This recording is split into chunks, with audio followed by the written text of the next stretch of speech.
Tanggal 25 April tahun 1945.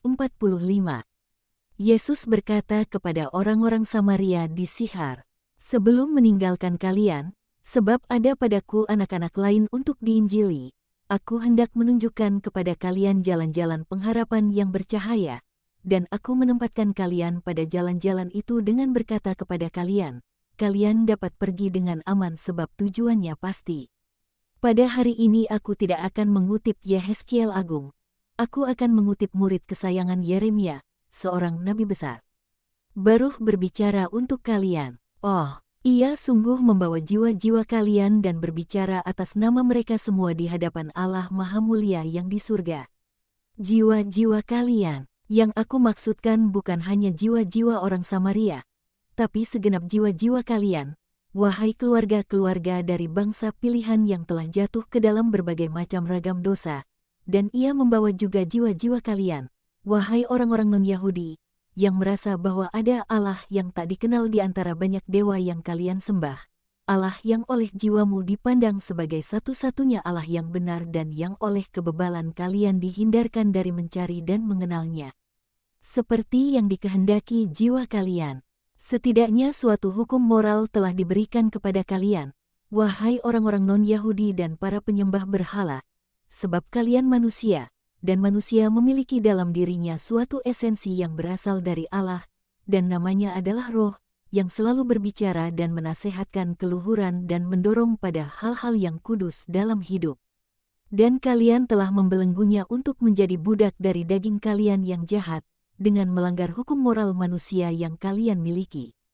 Dan dengan demikian menjadi orang-orang berdosa, juga dari sudut pandang manusia, dan kalian merendahkan konsep iman kalian dan diri kalian sendiri ke tingkat brutalitas yang menjadikan kalian lebih rendah dari binatang. Dan meski begitu, dengarkanlah. Kalian semua dengarkanlah. Semakin dalam pengetahuan kalian akan hukum moral rohani yang diberikan kepada kalian oleh Allah yang benar, semakin kalian akan paham dan, sebagai konsekuensinya, bertindak selaras dengannya. Dia berdoa, dan inilah doa yang seharusnya dipanjatkan oleh hati kalian yang direndahkan oleh kerendahan hati yang luhur, yang bukanlah perendahan martabat atau ketakutan, melainkan suatu pengetahuan pasti akan keadaan kemalangan seorang, pula sebagai suatu kerinduan kudus untuk menemukan sarana-sarana perbaikan diri secara rohani. Baruh berdoa demikian. Tengoklah ke bawah, ya Allah, dari kediaman-Mu yang kudus, perhatikanlah kami dan dengarkanlah. Pandanglah kami, Allah, dan pikirkanlah, orang-orang mati di Seol, sama dengan dunia orang mati, bawah, yang napasnya telah dicabut dari tubuh mereka, bukanlah orang-orang yang harus menyampaikan kemuliaan dan ibadah yang menjadi hak Allah, orang hidup yang dikuasai sengsara, yang berjalan sambil membungkuk dengan tidak berdaya, yang kuyu matanya dan lapar jiwanya, di Allah yang harus menyampaikan kemuliaan dan ibadah yang menjadi hak Allah. Dan Baruh menangis dengan segala kerendahan hati, dan setiap jiwa benar sepatutnya menangis bersamanya, dengan melihat dan menyebut dengan nama sebenarnya kemalangan-kemalangan yang telah mengubah seorang yang kuat menjadi seorang yang sedih, terasing dan tak berdaya.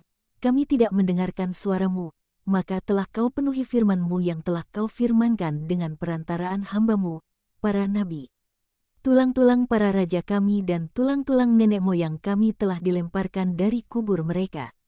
Dan sesungguhnya, semua sudah tercampak, sehingga kena panas di waktu siang dan kena dingin di waktu malam.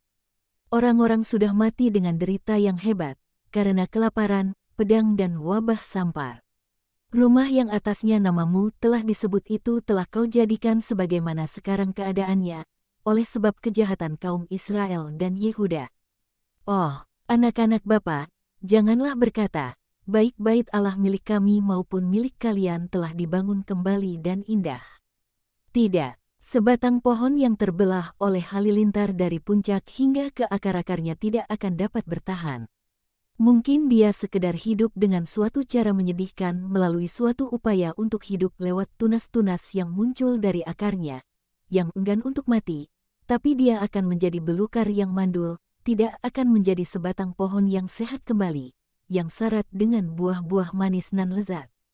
Kerusakan yang berawal dari perpecahan, semakin bertambah dan bertambah buruk. Meski struktur materialnya tidak tampak rusak, sebaliknya tampak indah dan baru. Perpecahan menghancurkan nurani yang hidup di dalamnya. Dan lalu saatnya akan tiba ketika setiap nyala rohani akan dipadamkan dan bait Allah akan kehilangan hidupnya sendiri.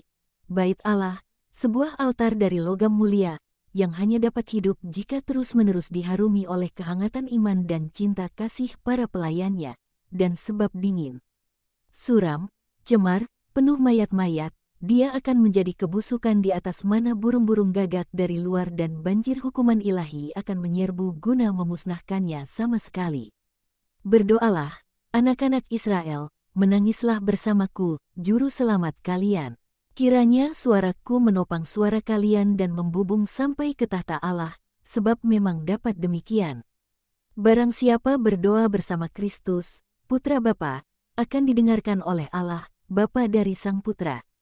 Marilah kita mendaraskan sebuah doa kuno dari Nabi Baruh. Dan sekarang, ya Allah yang Maha Kuasa, Allah Israel, setiap jiwa yang dalam sengsara, setiap hati yang sesak berseru kepadamu. Dengarkanlah, ya Tuhan, dan kasihanilah. Engkau adalah Allah yang Maha Rahim, kasihanilah kami sebab kami telah berdosa dalam pandangan-Mu.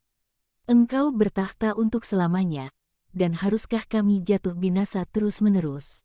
Tuhan yang Maha Kuasa, Allah Israel, dengarkanlah doa dari orang yang nyaris mati di Israel dan doa dari anak-anak orang yang telah berdosa kepadamu dan tidak mendengarkan suara Tuhan, Allah mereka. Oleh karena itulah maka bencana-bencana melekat pada diri kami. Jangan ingat kepada kefasikan nenek moyang kami, tetapi sudilah kiranya pada saat ini juga ingat kepada tangan-Mu dan nama-Mu sendiri. Sebab kami menyerukan nama-Mu dan kami berpaling dari kefasikan nenek moyang kami, sudi kasihanilah kami.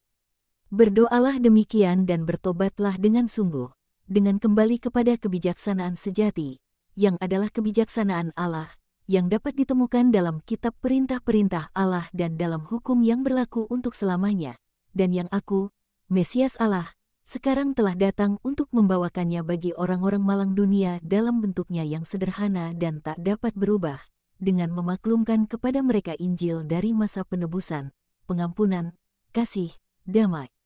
Barang siapa percaya pada sabda itu akan beroleh hidup yang kekal. Aku meninggalkan kalian, penduduk Sihar, yang telah baik terhadap Mesias Allah. Aku meninggalkan kalian dengan damaiku, tinggallah sedikit lebih lama. Datanglah kembali, tak seorang pun akan pernah berbicara kepada kami seperti yang engkau lakukan. Semoga engkau diberkati, guru yang baik. Berkatilah anakku, doakanlah aku, sebab engkau seorang kudus. Izinkan aku menyimpan sehelai jumbai-Mu sebagai berkat. Ingatlah Habel, dan aku, Timotius, dan aku, Yorai. Aku akan mengingat kalian semua. Damai sertamu. Mereka pergi bersamanya sejauh beberapa ratus yard keluar kota, dan lalu dengan perlahan mereka kembali.